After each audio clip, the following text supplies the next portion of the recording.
vem agora para São Paulo, porque 8 em cada 10 leitos de unidade de terapia intensiva na região metropolitana de São Paulo estão ocupados. A lotação, claro, preocupa, porque não são só os pacientes com Covid-19 que precisam de cuidados intensivos. A Sabina Simonato tem os detalhes, conversa com a gente agora. Sabina, bem-vinda e boa tarde.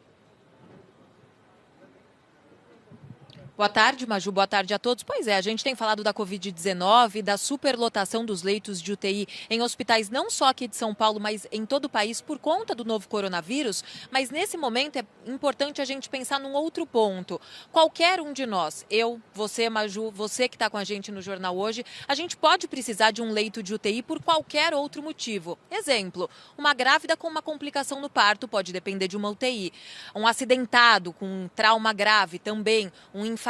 E aí, como é que faz? Conversei sobre esse assunto hoje longamente com o médico intensivista e também supervisor da UTI do Hospital Emílio Ribas, que é referência aqui em São Paulo e que, por sinal, está com 100% dos leitos ocupados, Dr. Jacques. Ele disse que a Covid-19 é uma doença grave que leva muitos pacientes para a UTI e que eles permanecem um período muito grande durante a UTI, até 3 semanas, por exemplo. E que, além do mais, quando esse paciente sai da UTI, ele não vai direto para casa, ele continua no hospital, ainda depende de tratamento hospitalar. Daí, então, a necessidade de se aumentar o número de leitos e, na outra ponta, nós, sociedade, quem puder ficar em casa, fique, então, para evitar que essa transmissão se alastre, aumente ainda mais. Se não, segundo os especialistas, o que vai ocorrer? Não vai ter vaga para nenhum tipo de doença. Isso já está ocorrendo aqui em São Paulo. Nós acompanhamos a história de um senhor de 60 anos que teve um AVC, estava há dias no hospital esperando para uma UTI. O pior aconteceu. Os últimos 22 dias de vida, seu Severino passou neste hospital em São Paulo. Ele teve um AVC no fim de março. Na semana passada, ele piorou e precisava ir para a UTI. Não tinha vaga. O leito só apareceu ontem à noite e não deu tempo. Seu Severino chegou a ser transferido, mas morreu logo em seguida. Lá no hospital do Emboi-Mirim, ele não chegou nem a ir pro quarto, a ter internação, porque ele já saiu da ambulância já em estado grave de emergência. A morte de seu Severino escancara o problema da lotação nas unidades de terapia intensiva da rede pública de saúde do país. UTI significa unidade de tratamento intensivo. O que significa isso? É o local dentro do hospital onde os pacientes mais graves, aqueles que precisam de, como o nome já diz, de tratamento intensivo, ou seja, a maior quantidade de recursos médicos, terapêuticos e de monitorização vai. Ou seja, os pacientes mais graves, qualquer que seja a causa da sua gravidade, acabam demandando tratamento em terapia intensiva. Em São Paulo, o último levantamento mostra que a taxa de ocupação dos leitos de UTI chega a 80% na região metropolitana do estado.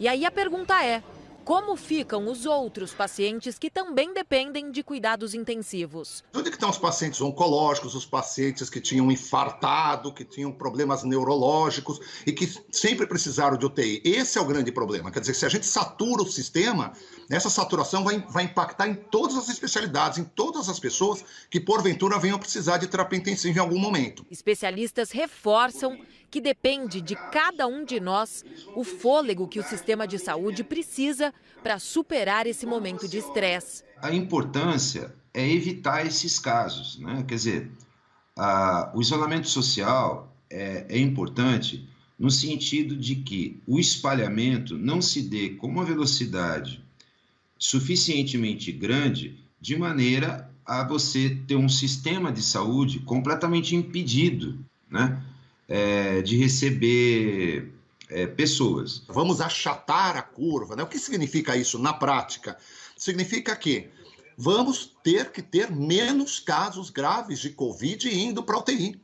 Entendeu? Nem que isso fique por mais tempo, mas o que a gente tem que evitar é que o número excessivo de casos venha a saturar o sistema. Porque quando ele for saturado, literalmente, em português claro, não vai ter para ninguém, independente do diagnóstico. Na maioria das vezes, os pacientes internados por causa da Covid ficam 2, 3 semanas na UTI. Mas a doença é imprevisível. Até agora, a família do médico Frederic J., de 32 anos, está atordoada. Ele passou mal na sexta, piorou no fim de semana, foi internado no domingo e morreu ontem. A irmã, que mora no Pará, chegou a falar com ele pelo celular quando ele já estava internado. Perguntei como ele estava, ele disse que estava ruim e já não visualizou mais as minhas outras mensagens. Em 50 minutos ele já não estava mais online.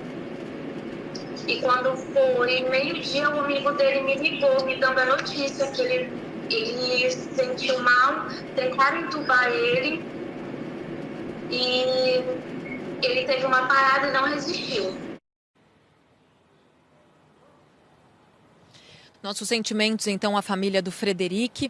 E olha, Maju, ontem nós falávamos sobre a fila de testes de exames aqui em São Paulo, né? Aquela fila que já passou dos 18 mil, ontem estava em 4.100 exames aí em análise, né? Testes, amostras para análise. Esse número continua caindo. Neste momento, olha, terça-feira no estado de São Paulo são 2.600 exames que estão nessa fila. E há pouco, durante a manhã, o governador João Dória, governador do estado de São Paulo, publicou numa rede social que a ideia é zerar essa fila de testes até amanhã, dia 22. A gente continua acompanhando, Maju. Pois é, continuamos acompanhando, porque a promessa era para o final do mês. Falou que é amanhã, a gente cobra amanhã e tomara que aconteça mesmo. E nossos sentimentos para a família do Frederic e do seu Severino.